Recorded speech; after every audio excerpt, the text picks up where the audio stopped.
Asian Center. Good evening, Richard. Welcome to the big story again. Pleasure, guys. 10-dash line na pala.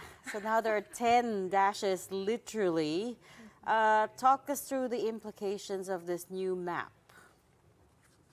Well, the good news is that actually this used to be 11-dash line. So kasama din dyan yung Gulf of Tonkin. So this is actually nothing new, no? This was concocted by Chinese nationalists towards the end of the collapse of the Chinese Empire in the early 20th century. And then later on, pinalaki pa yan ng Kuomintang, which used to be in charge of mainland China, or PRC today. And now, of course, the heirs of Kuomintang are in charge of the self-ruling island of Taiwan. So actually 11-dash line yan. But down the road, because of their camaraderie with their co-communist Vietnamese, tinanggal nila yung isang dash. So naging 10 na siya. Then it went down all the way to 9 more recent years, which we invalidated through our arbitration award. So kung pansin nyo, from 2016 until just recently, parang etong 9-dash line ay nawala dun sa mga big statements ng China. But with this map, I think China is reiterating that no amount of external pressure, and this is where it's not so good news.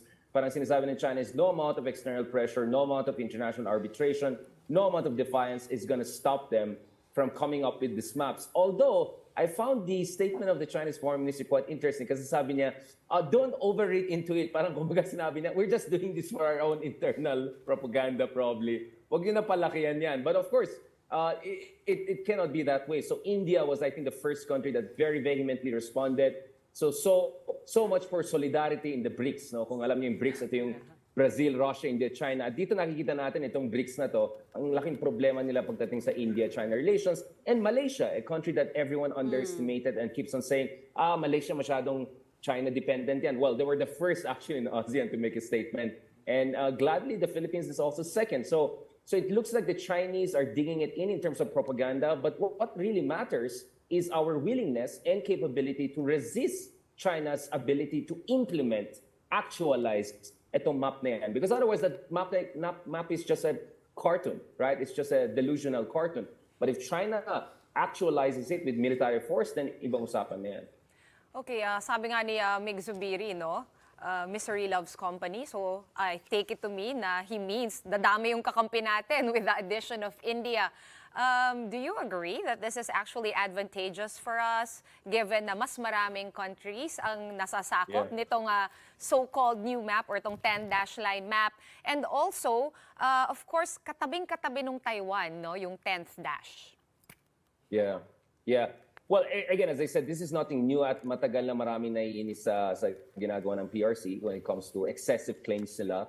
But what has changed over the past, I would say, 3 or 4 years is that we're seeing countries like India coming in stronger, not only against China, but also in terms of building security cooperation. Ito yung tinatawag na minilateral, not multilateral, kasi multilateral, yung ASEAN, UN, mahirap mag-decision dyan, kailangan mo ng consensus, maraming pag-uusap. But now what's happening is we're having more minilateral. So India, quadrilateral cooperation with, let's say, US, Australia, Japan. And then India is actually also reaching out more to us, dito sa Southeast Asia, to Vietnam, to Philippines, increasingly also to Singapore, Indonesia, and Malaysia.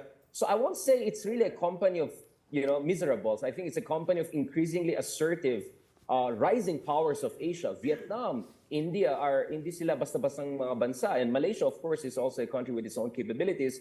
But for me, the good news is that over the past year or so, we see the Philippines not only developing its own naval capabilities, and we can talk about that later on, but also the Philippines synchronizing yung kanyang diplomatic position. So very tough statements from the Philippines, tough din na statements from Malaysia, India. That's very important kasi yun mapapansin ng China talaga yan. And we have to make it clear there will be strategic and diplomatic costs. They cannot be a regional leader if all these rising powers of Vietnam, India, Malaysia, Philippines see them as a regional bully.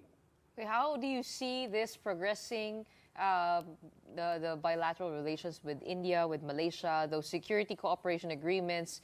What do you see in the near future about how we can strengthen those? Yeah, so for me, minilateralism is the future. And speaking of that, I mean, so India is increasingly helping the Philippines when it comes to development of our asymmetric and conventional capabilities. So yung BrahMos missile system, supersonic missile system nila. I think this year na madedeliver. That will be the first major arms exports by India to the region. So the Philippines will be front of the line once India offers even more advanced weapon systems like hypersonic missile systems. India is also building out its relationship with Vietnam. So you have these networks of relations. Ako naman, para sa akin, pagdating sa ASEAN, huwag tayo mangarap. Talagang ASEAN 10, wala tayong maasahan dyan. Because countries like Cambodia and Laos are so dependent on China, they're in no position, to side with us against China. So naintindihan ko sila. So wag natin silang pilitin. Kaya walang nangyari doon sa tinatawag na Code of Conduct negotiations between ASEAN and China. Dahil yung China, kailangan, all he needs to do is just, lean on some of the weak links in ASEAN. So the future is between us, Indonesia, Malaysia, Vietnam, and then external powers like India and Japan, who also have big concerns with China's territorial revanchism. Well, Richard, speaking of, ASEAN Summit is coming up next week, and then after that, it's the G20. So, in short, you're not expecting anything meaningful to come out of it?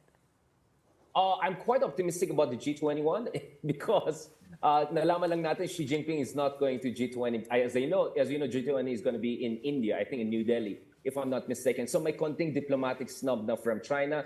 And in fact, just the other week when the BRICS expanded, that big meeting and summit, hindi pinatabi si Xi Jinping at si Modi. At based on the reports we saw, there were very tense back and forth between these two giants of the world.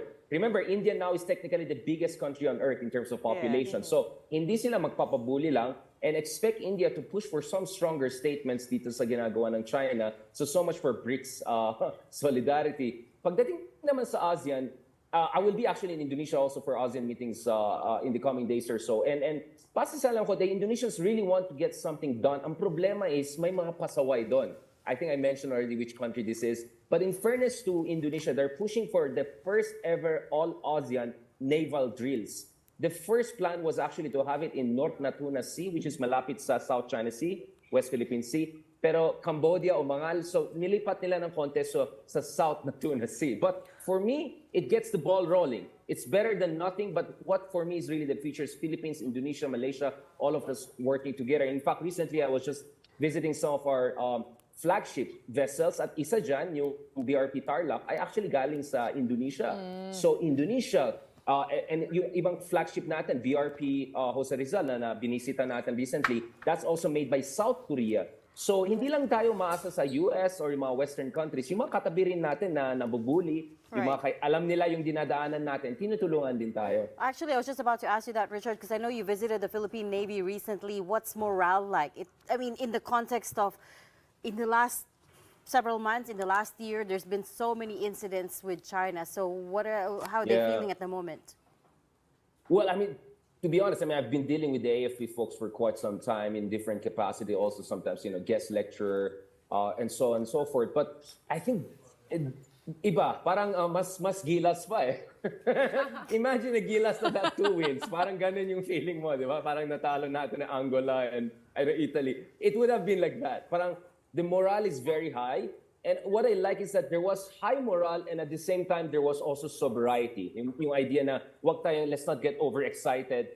But at the same time, nakita natin, tuwan-tuwa yung mga ating mga officers and ating mga captains na na-meet natin. Because finally, they have state-of-the-art weapon systems. No? Ito yung frigate natin na BRP Jose Rizal. Hindi yan basta-basta. Meron din tayo Antonio Luna, di ba? Palaban ka talaga mga yan. And there were a number of exercises between Philippines and China under ASEAN-China exercises and Philippines and mga Western allies natin under RIMPAC. Guess what? Philippines keeps on winning or goes top 3 dun sa mga very advanced operations. So tayo mga tipong parang matagal tayo may jeepney tapos biglang binigyan tayo ng medyo mas mabilis na kotse. Natatalo natin yung mga Ferrari at saka mga Lamborghini. Naman talaga tayo. Oo, dahil yung skills so natin, moral, no? ang taas yung moral, grabe, yeah. Richard, And sanabi ng, please. Richard, tanong ko lang, no, narinig mo naman kanina, we were talking about this and reporting about that U.S. port in Batanes. That Reuters thing, I'm sure, did not escape your notice. Ano bang magiging impact nito in terms of